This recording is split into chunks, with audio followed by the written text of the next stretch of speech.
Assalamualaikum warahmatullahi wabarakatuh. Salam, Om Swastiastu, nama budaya, salam kebajikan bagi kita semua. Perkenalkan, nama saya Wahyu Satrio dengan NPM akhir 040. Halo Kang Teteh. Di sini saya akan menjelaskan tentang perkembangan ilmu oceanografi di Indonesia.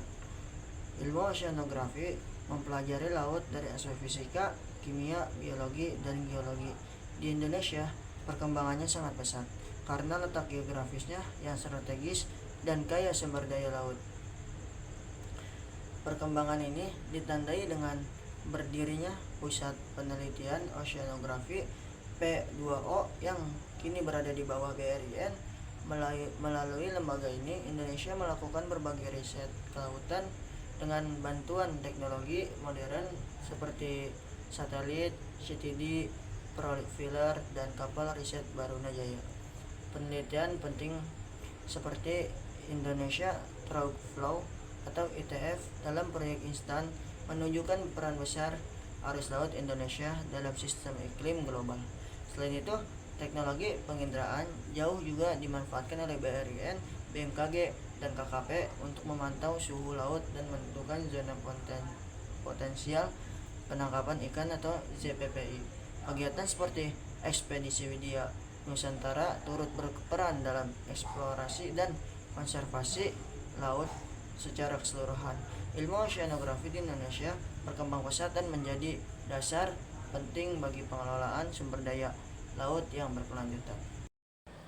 Oke, di sini ada freeze determination of photosynthetic pigments in surface sediment from the continental shelf and slope of the northwestern Gulf of Mexico.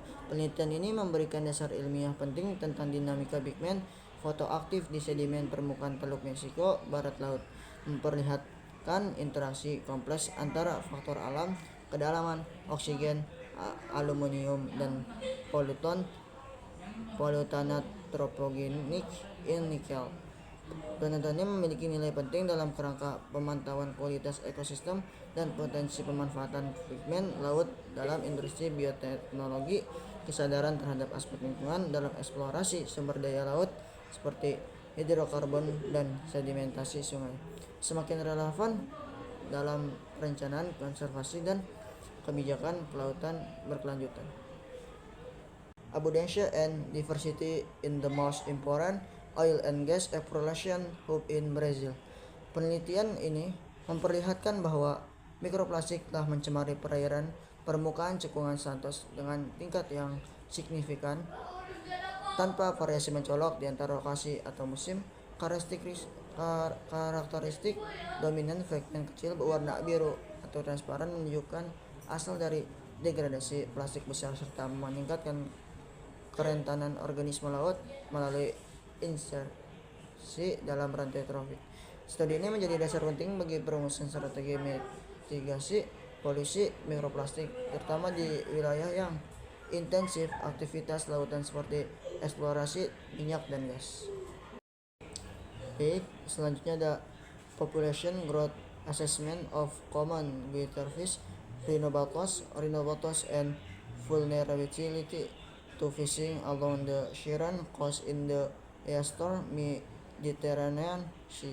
Jurnal ini memberikan contoh konkret bagaimana studi biologi populasi dapat digunakan untuk menginformasikan kebijakan konservasi spesies lautan terancam. Rhinobatos menjadi representasi dari banyak spesies Elasmobranchi yang mengalami tekanan akibat aktivitas manusia. Studi semacam ini sangat relevan bagi negara pesisir, termasuk Indonesia, dalam merumuskan kebijakan berbasis data ilmiah untuk keberlanjutan sumber daya laut. Baik, dan yang terakhir ada lactic acid bacteria as prebiotics in fish culture, isolation from milk of common petrobranch raised in Potiskum, Yobe State, Nigeria. Penelitian ini menghadirkan pendekatan baru dalam menggunakan probiotik untuk aquaculture dengan memanfaatkan sumber laboratorial alternatif susu sapi dibandingkan isolat dari habitat ikan. Temuan utamanya adalah isolasi L Acidophilus dan B. subtilis yang potensial sebagai probiotik selama menyandang status aman dan efektif.